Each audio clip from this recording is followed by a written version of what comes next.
individual sponsor, Catherine Scheckneider. Today, we have the great honor to have Ed and Anna as our lecturers. And I want to give a brief intro of them first. And Ed Yarmak is a professional engineer and the president of Arctic Foundations Incorporated. He has 43 years of working experience on passive and active ground freezing. Ed has managed the deployment of hundreds of projects using thermosyphons.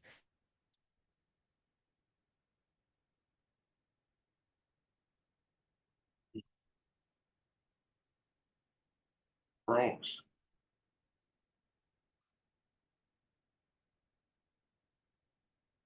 Executive Committee of the International Permafrost Association.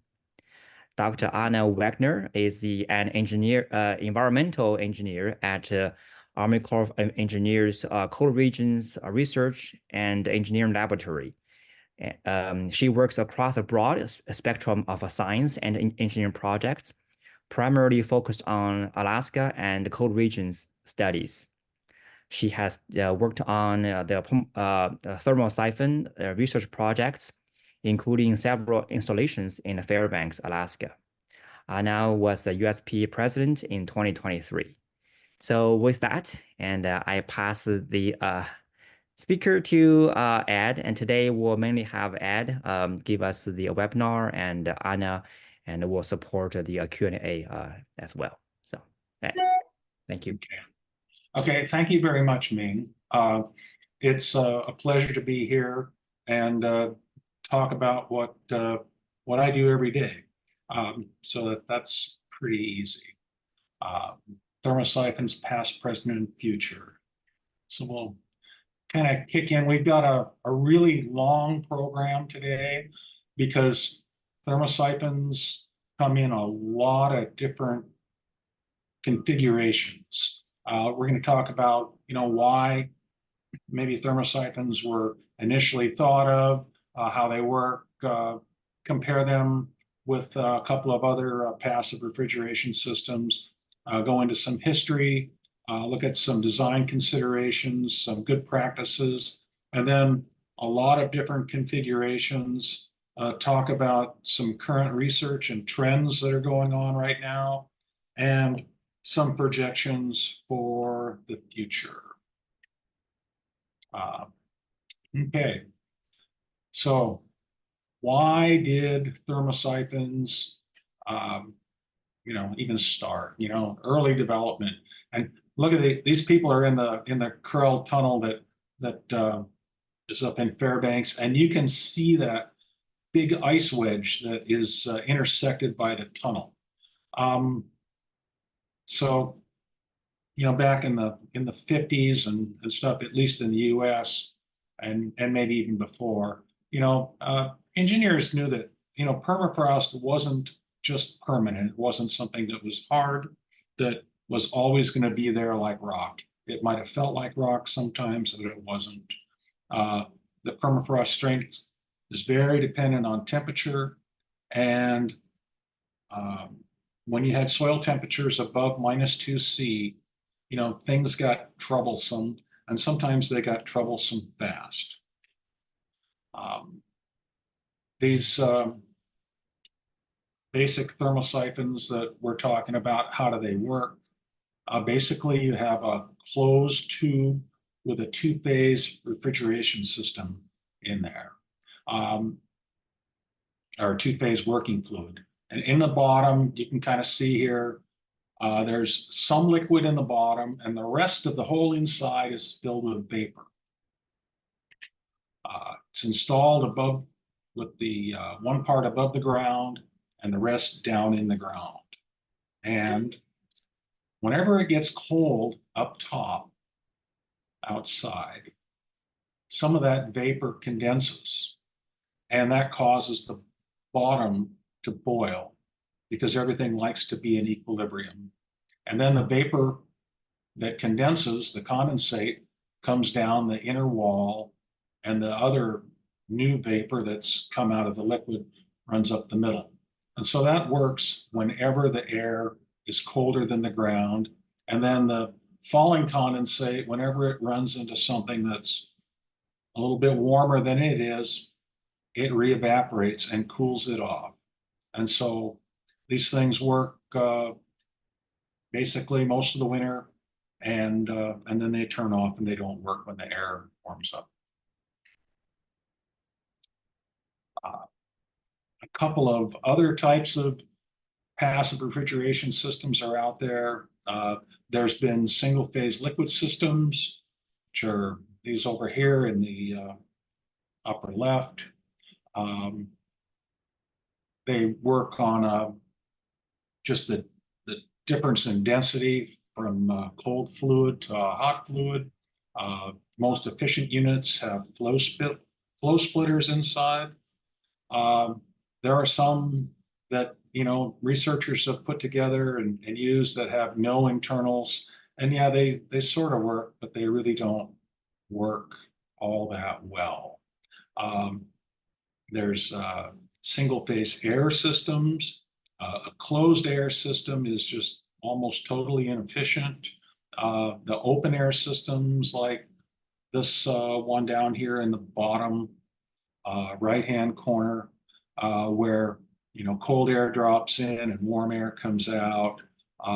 They can work, but there's moisture issues in there because moisture always goes toward cold, and they can block that pipe up off at the bottom, and then nothing works after a while.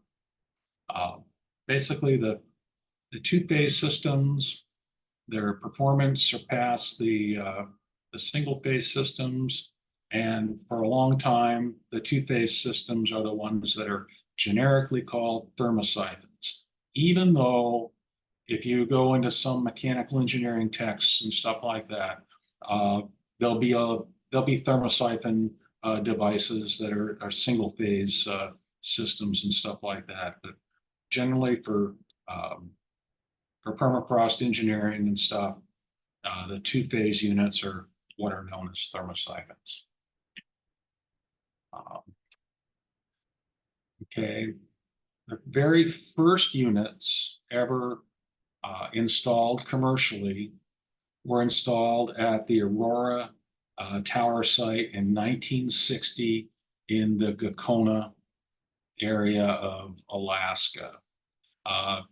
You can see one of the first units going in right here on for that tower foundation. If you look at the gentlemen that are standing there, these are probably the engineers, these are the construction workers, but there's this white pipe in the back, and that was the initial test unit that showed that these things will run at freeze the ground at this site. And we can see that this tower is still there. A couple of years ago in August, I was by and snapped a picture through the fence. Yes, the thermosyphons have been modified. You can see some extended surface on them to accommodate some climate change. And you can also see that the ground around the antenna is sort of elevated, and then it actually falls off away from the antenna, which has a lot to do with climate change in that area. We can't talk about thermosyphons without mentioning the Trans-Alaska Pipeline thermosyphons. Probably, basically the largest job in the United States for any thermosyphons, largest one in North America for sure. 1975, maybe 120,000 units put inside of piling to support the pipeline. Also, 1975 was the first at-grade building that used thermosyphons beneath it. You can see these condensers here off to the side of a building, but underneath the building, the evaporators run underneath the floor to cool the floor. Why isn't this the 1975 building? Why is it one from 1979? Well, This one's the first successful at-grade building. The first one had limited success, and the second one had limited success, even though it was still there and up until last year when the snow load took it down. But you know, it's try to everybody learns things from the first projects. 1984 were the first hybrid thermosyphons. These are done at Galena, Alaska. They were done so that these piling could be installed in the summertime and froze in by mechanical means, and the buildings could be loaded on them almost immediately. 1994, the first flat loop evaporator thermosyphons. This is a picture showing some units going in 1999 at the Alpine pad up on the North Slope. For those familiar with the pad, this is the J1 building, and you're looking off toward NPRA, which, of course, now you might see something out that way, but then there was nothing. The first wellhead thermosyphons were done in about year 2000, and you have to think that, you know, oil coming up out of the ground at, you know, very warm temperatures, permafrost, which we'd like to keep below freezing, you know, things need to be cooled, and so there's some issues there. This is a very nice pipe rack out in the NPRA area of Alaska. Here, the thermosyphons, actually, you can see the condensers there, but underneath the ground, they lateral over to the left, and the actual well row is out of the picture on the left-hand side. And then in 2022, we put together a little solar-powered, all 12-volt DC hybrid thermosyphon system. You know, just to show that, you know, things can work. And this was installed up by the permafrost tunnel portals in Fairbanks, Alaska. We might talk about that a little bit more later. So some interesting things for the thermosyphon design considerations. You know, passive cooling totally relies on cold winter air. So when you're putting in a new system, you need to use a design winter cooling system that's, if you're considering climate warming, you know, that's somewhat forecast for the end of the service life of that structure.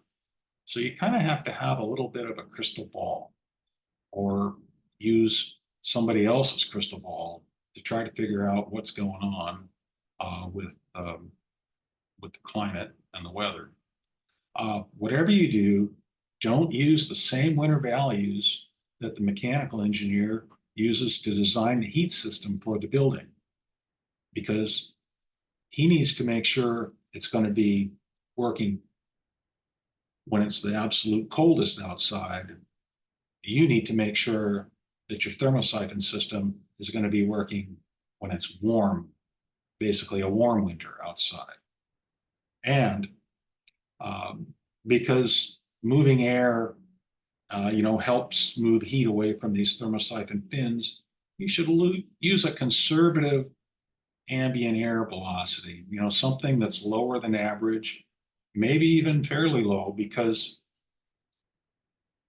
number one, you're probably going to be, the building is going to be causing some effects, but you don't know exactly what's going to be built next to what you're building. Okay. For designing, there's some, some thermal modeling tools are readily available out there. You can use, Temp W or one of those other, modeling tools. They're best used by geotechnical Arctic engineers that have used them before. And while they're really good tools, you may need to kind of factor the output that you're going to be using for design. Because remember, the computer does the calculations really fast, but it doesn't necessarily know exactly what it's doing all the time. Just because you may have to, throw in a bunch of assumptions and stuff. And then, once you come up to your design, an idea, make sure you have an appropriate redundancy factor in there. We generally prefer that a redundancy factor of about 2 is appropriate. So in other words, come up with what you think everything is needed and it's going to work and stuff, and then use twice as many of them. For looking at design considerations, we tend to use some of these tools that we can get from the University of Alaska in Fairbanks. This SNAP community charts is a real good one. And just take a look here at the gray bar values. Those are the historical monthly average temperature values for Fairbanks. And you can see that, man, there's more gray below the 0-degree line than there is above the line. It's pretty easy to spot that. But then if you start looking down toward the end of the century here at the dark red, maroon, or whatever that is, you can see that there's a lot more red above the line. So if this prediction is right, permafrost is not long lived in Fairbanks. It might be in the ground for a long time, but we won't be making or maintaining permafrost by natural means in Fairbanks.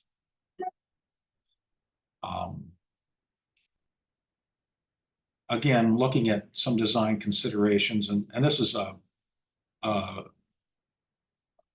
something I pulled out of a presentation that my friend Bees Hazen, also a UAF graduate, had put together in a presentation.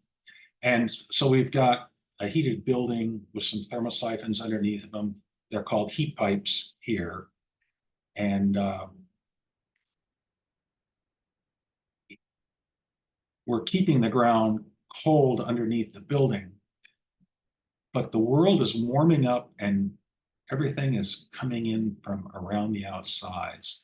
And so, keeping the building stable in the middle is one thing, but these edges, the edges are the most important. And, we'll see that, you can see that, when you go out and look at many of these structures stuff. A little bit of good practices. When you're putting thermosyphons inside casings, which happens a lot more than you really think, just because sometimes it's hard to get stuff in the ground and the like. You want to keep water out of that top end of that casing, and usually as a minimum, we recommend that there be a grout used to backfill the annulus between the thermosyphon and the casing from the top through to the base of the active layer. And the reason being is that area is going to freeze and thaw a lot.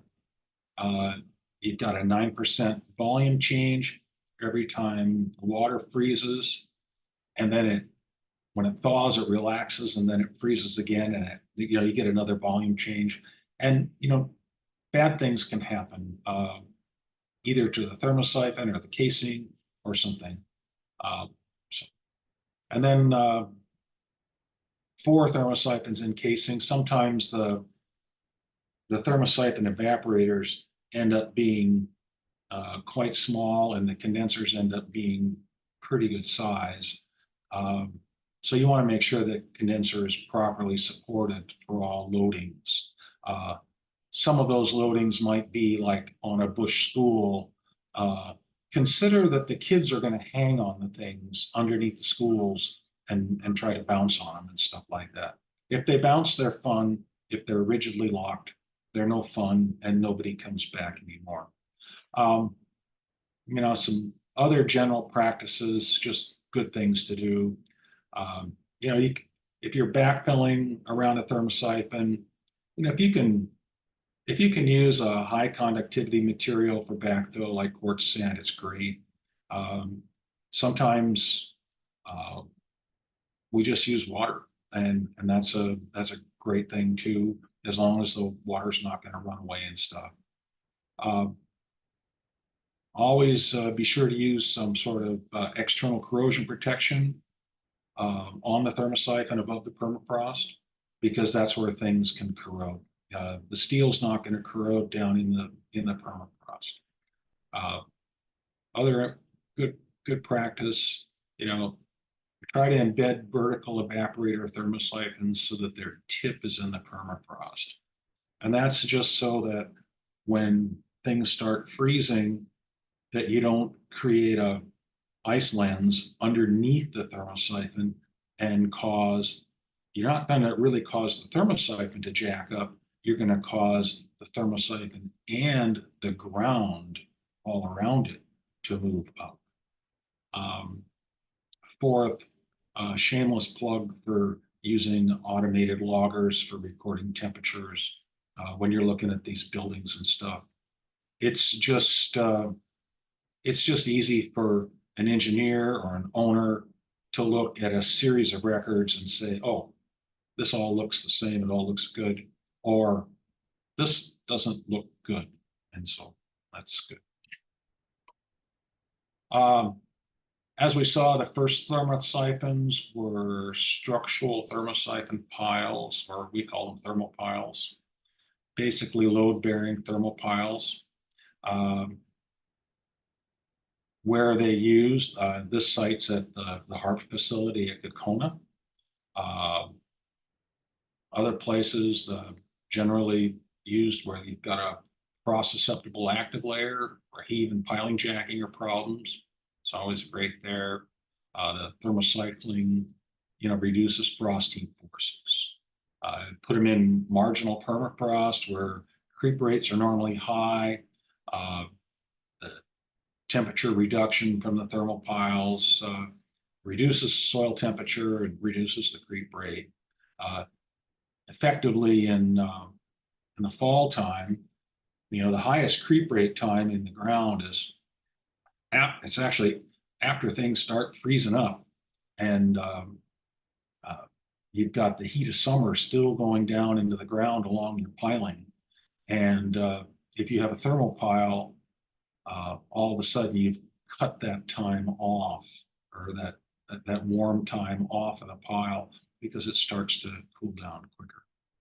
You can use them in sites with saline permafrost. When a thermopile works, it freezes the water, and actually, the salts sort of push away from the piling phase. If you want to look at something that's very similar to this, you can look at how the Inuit people used to get their fresh water. They actually went out on the ocean and cut sea ice, because the sea ice would freeze out as fresh water, and it would push the salt back, into the ocean. Yeah, there might have been a little salt in it, and if you're freezing too fast, it'll freeze some salt, but otherwise you get pretty decent drinking water that way. And also you can use them at sites where, development is increased heat loads and stuff like that. Just a basic picture of, what just plain thermal piles look like. They look like white pipes underneath the building or underneath this big golf ball out in Bethel. And here on the truck, some 12-inch units. Uh, you know, it looks like it kind of looks like it's slippery down there on the bottom, but that's actually had the mill scale blasted off that steel, and it's been raining on it because it's Anchorage, and so they're all shiny there. But that's basic, just plain thermal piles. Thermal helix piles are something else that are, you know, are built for buildings. They have helical shearings. You can see them here on the truck. Uh, those are 12-inch ones on the top. There's 18-inch ones on the bottom. They're almost, I think they're about 18 meters long, so almost 60 feet or so. But you can get a little bit better uh, better loading than you can with plain antifreeze piles because you're loading in shear, and you're loading the slurry material up in shear, and effectively you're pushing uh, what would be the zone where the pile would probably fail first out to the area between the engineered slurry and the in situ soil. If your in situ soil is pretty bad stuff. These things are usually used on critical structures, um, and they are really well done for holding loads up. Okay, thanks. Here's some more. These are more 12-inch piles, and you see those radiators kicking off of the top row of piles on the truck there. These are going out to the pool in Bethel, and of course, there's the piles on the bottom are supporting some of the outboard parts of the pool, and there's a lot of area to release heat to the air. Not too much area underneath the deep end of the pool, but quite a load. So the extra extended surface went onto those piles for the deep end.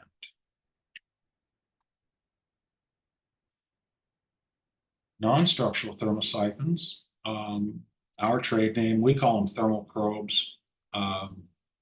They're just a two-phase thermosyphon used to pull heat out of the ground, maintain or create permafrost. There's some that were used to retrofit an existing structure in 2011. Some were drilled in on angles, some were drilled in vertically along the structure.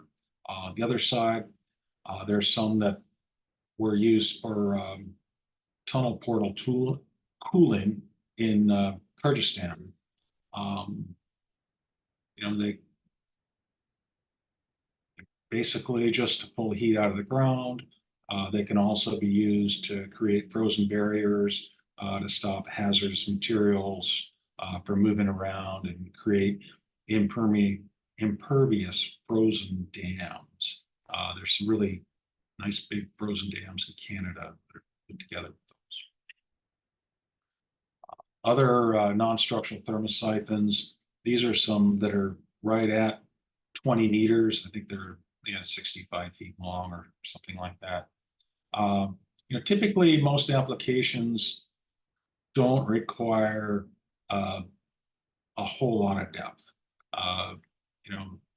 30 meters or 100 feet is that's that's out there on the edge of what is normally being produced for jobs. But at the giant mine in Canada, some instrumented units were built and installed to 100 meters, and their operation's been, verified and stuff. There's been, some questions about how those work, but over in only by people who didn't look up and see that in Germany, thermosyphons over 300 meters deep have been installed, instrumented, and their operation verified. They're used for something a little bit different than ground cooling.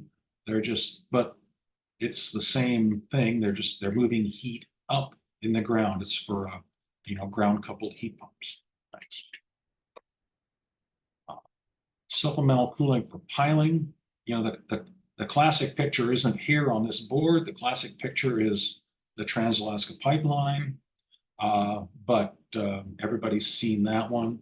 So here at this school in Quinhagak, you can see or barely see the condensers coming out. They have a wrap tube on them to keep the fins from being beat up, but they're slid into pockets on these H piles that were driven for the school to keep the piling cold. And this bridge over on the Colville River has units on the inside, very, kind of similar to the Trans-Alaska Pipeline ones, but and although the condensers coming out look rather haphazard there was quite a lot of discussion in the design of those units on how they should be and where they should go and stuff like that. But they're in the river. They're also modified so that we're not trying to freeze the river. We're trying to freeze below the mud line on those units, which is, I don't think we should be freezing rivers stuff. Okay, some sloping evaporator thermosyphons, kind of the same as the other ones. Initially, a lot of these were used for at-grade buildings. Typically, they're sloped between 10% and 3%. The median is about 5%. And which is 1 on 20. And that's a pretty good slope. We get good performance and stuff out of those. Basically this whole system is, there's 3 things here. There's that are really important. There's the insulation layer, which keeps the heat from the building and outboard of the building from getting into underneath the building. There's the thermosyphon that pulls the heat out. And then there's the gravel material or non-frost susceptible material that's used as the big heat sink. So you cool that down, and at some time as the world warms up, so we're likely to have some thaw below that insulation, and so we want to make sure that the thaw never gets down into material that's going to move when it thaws, and then we need to make sure we have enough thermosyphons or something in there to cool it back off, to freeze everything back up to the base of the insulation. Thanks. Here's a kind of a diagram showing kind of the similar thing. The building isn't built in there yet, but this is a power plant in Thule. That's one of the big B-52 hangars up right at the airport behind it. And some other sloping units. Again, pictures in Thule. This is on the other side of the other side of the runway from that last one. And you see the condensers being, or the evaporators being installed. They've got trenches, and then they're lining them up and getting everything straight. And you can see they're coming around in kind of a circle. And then over on the other side, picture on the right, the condensers were installed on top of that structure. I don't have a easy picture of the whole structure, but on the top of that round thing, there's a huge air supported ball that has a radar on the inside of it. Other sloping evaporator stuff, basically going out and doing retrofit installations. These are some typical installations that some have been done on the North Slope, drilling underneath buildings, getting the evaporators in. You can see the picture on the right. The risers are coming up. The condensers haven't been put in yet, but everything is ready for the condensers to be put in. You look down at the first garage door there, and you can see that the thermosyphon needed to be drilled up underneath the garage, but the condenser is going to come up out of the way so that it's not going to be hit by ingress and egress to the garage.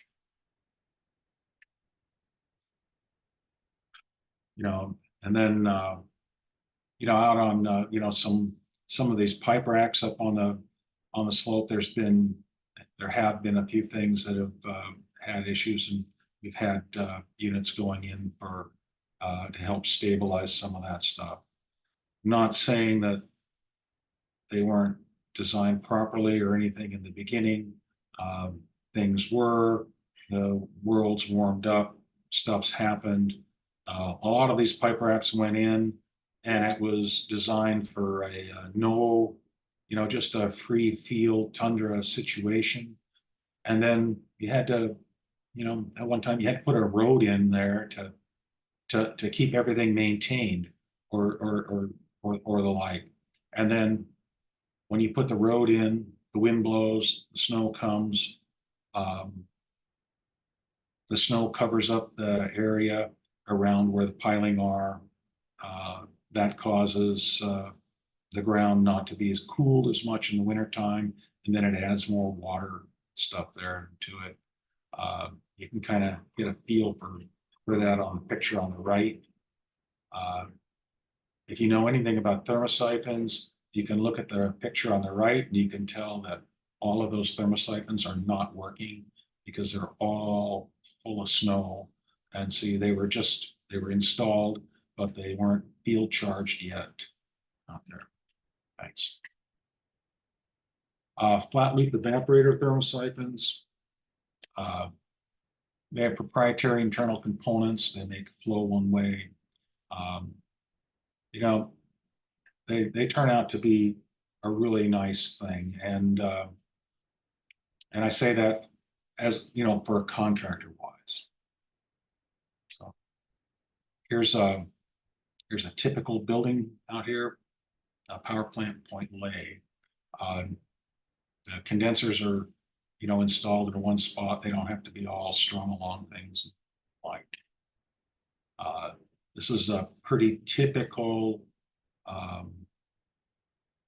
type of cross section. We've got 1.5 feet of material below the evaporators, about 2 feet above the evaporators, and then some insulation, and then just a standard building built on top of that. That's pretty typical for some North Slope designs stuff. That particular building, the blue lines here are the air temperatures, and the red line is the evaporator temperature. And you can just pretty much see, when things turn on and start cooling off, and when things start warming up, you know, we just kind of have a drift back up um, toward toward freezing. You know, as long as that red line stays, you know, below 0, you know, it's a good project. We talked about wellhead thermosyphons before. These are what they're called alpine style wellhead thermosyphons. They've got the evaporator going down near the well conductor. These particular ones, they have the condensers offset almost 100 feet from the wellhead. There's other ones that are put up closer to a wellhead. You can see a wellhead there in the initial picture. The well house is not on it. These are just driven into the ground, and then condensers put on them and they're charged to the field. Hybrid thermosyphons, they're just designed to be so they can be cooled actively as well as passively. You know, if you, you know, basically one way to do it is to put a coil on the inside, and we did that in this project on the left here in Tennessee. But you know, they're kind of an efficient way to get the ground cold. You know, prior to that, people used to blow chilled air across the condensers, and that, you know, it just didn't work very well. It was pretty inefficient. Here's some hybrid thermal piles or thermosyphons. This is for a wind tower.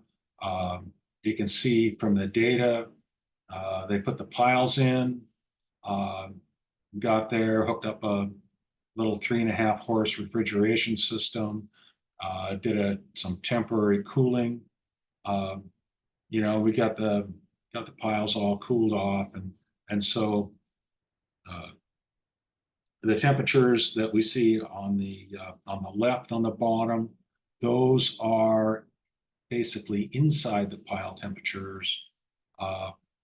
The temperatures on the right are the temperatures, you know, outside close to the edge of the hole on the pile. You can see it starts at about, you know, things start really cooling at about 10 feet down.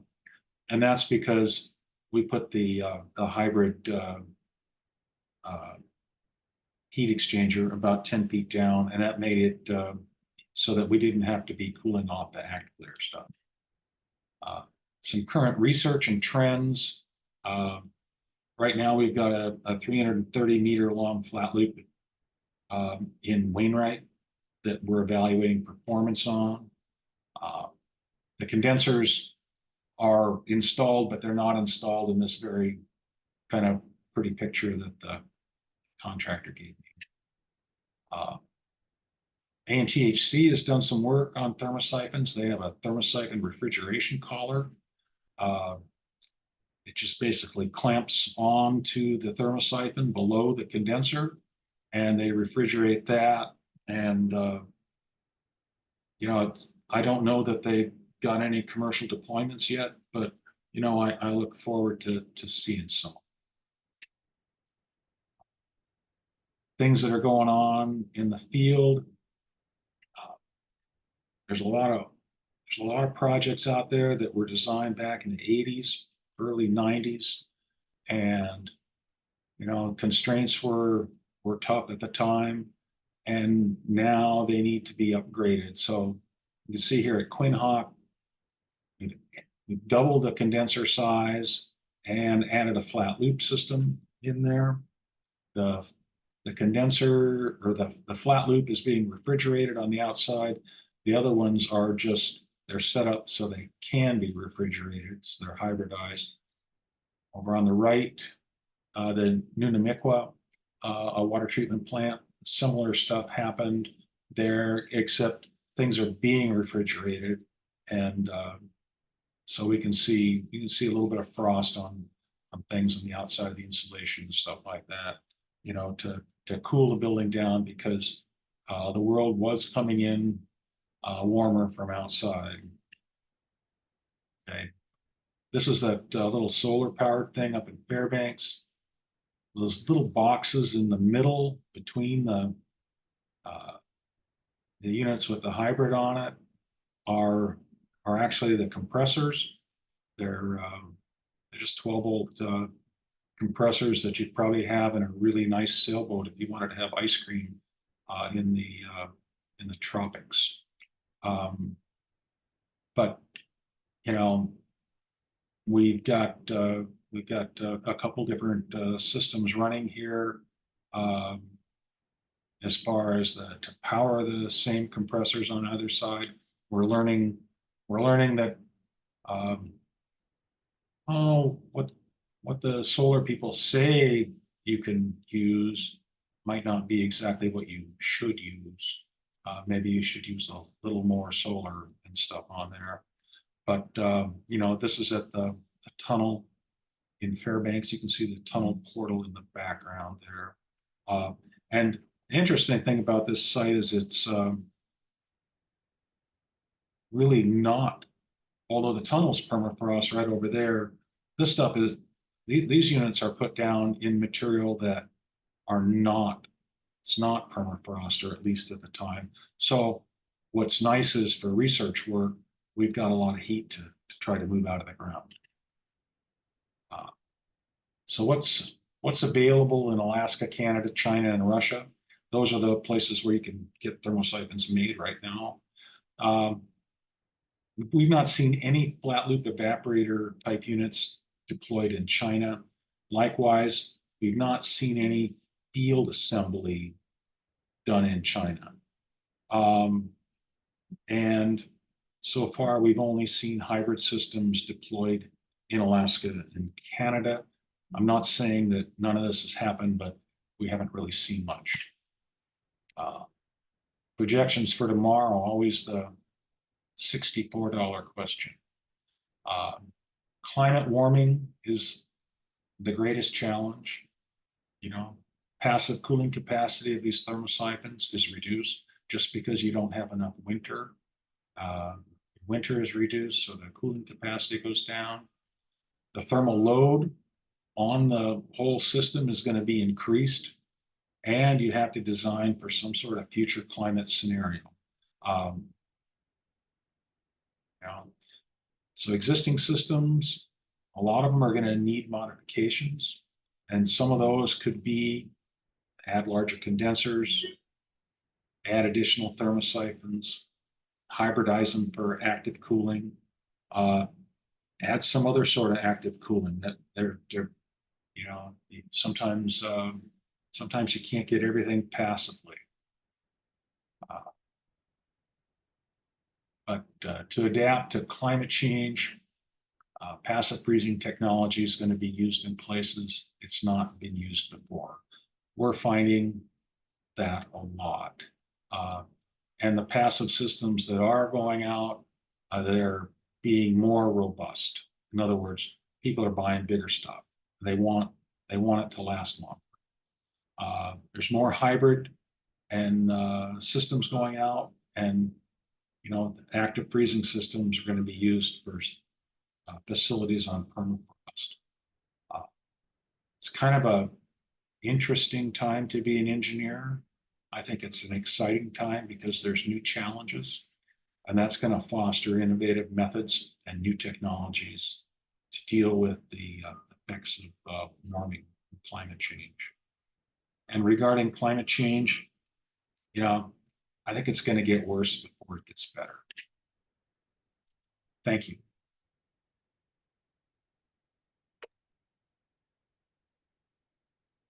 Thank you, Ed. Thank you so much for a very educational, informative webinar. And to the audience, and we have 44 of us here. If you have any question, and please feel free to type in a Q&A, and I'll read them. And so far we have one question and about the spelling of a thermosyphon, and I saw it both ways. And one is SIPHON, the other is SY. Which one is uh, is better? Is more often used, or is correctly used? That's we use the Y. We've been using the Y for since I've been here at Arctic Foundations. So that's 43 years.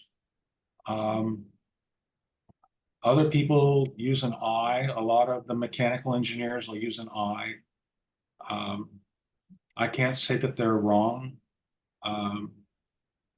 Yeah. So, but if you're going to get something from us, it'll be with we'll spell it with a Y. But if you ask us to quote on it, it's we don't care how it's spelled. Yeah, thanks. Thank you. Next question. Have there been any applications of thermosyphons used for coastal erosion mitigation?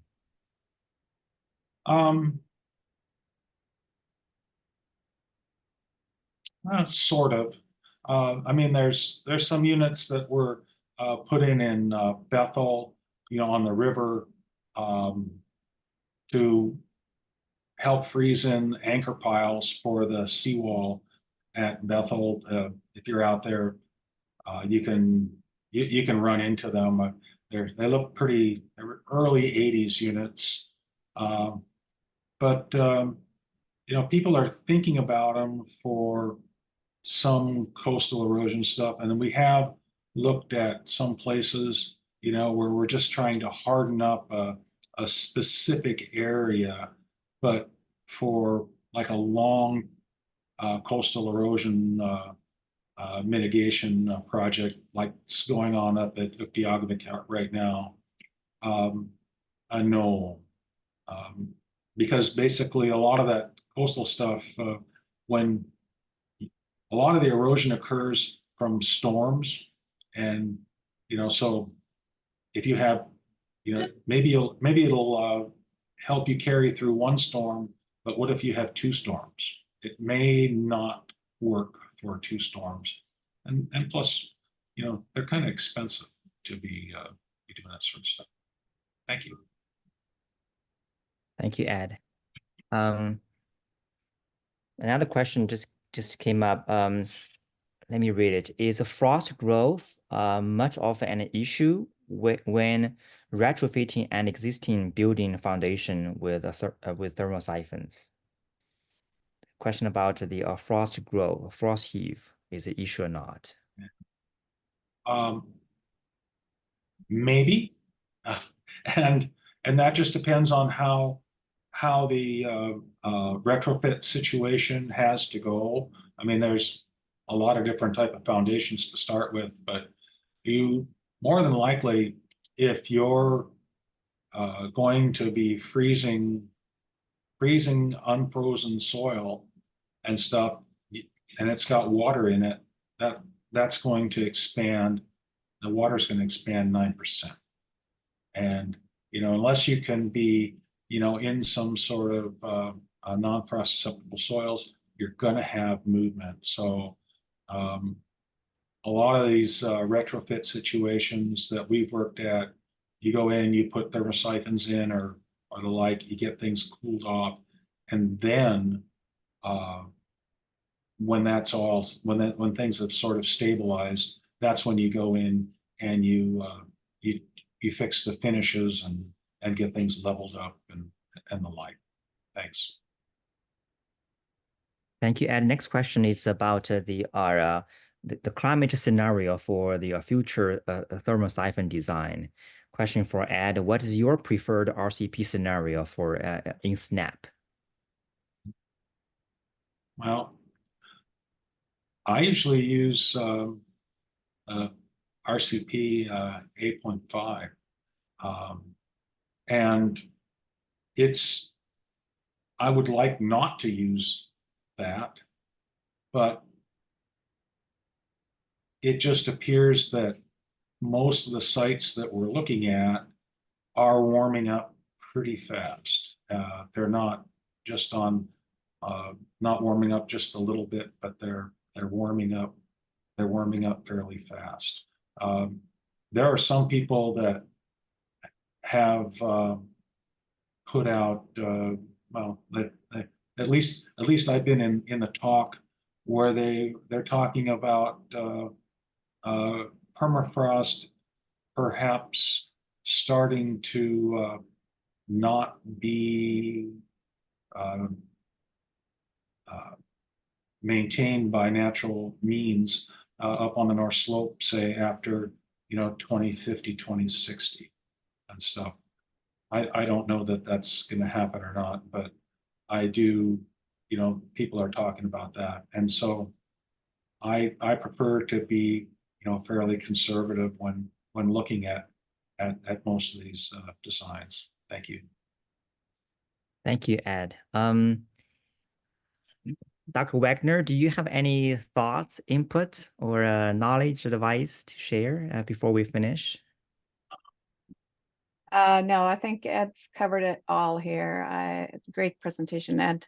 Thank you for sharing your knowledge. Great. It's the top of the hour, and it seems we have no more question. And so thank you all and for attending, and thank you, Ed, Anna, for leading the webinar today. And the webinar is recorded. I'll share the link with you, and then also the PDF file. Great. Okay, that concludes the webinar today. Thank you all. And thank you. Thank you.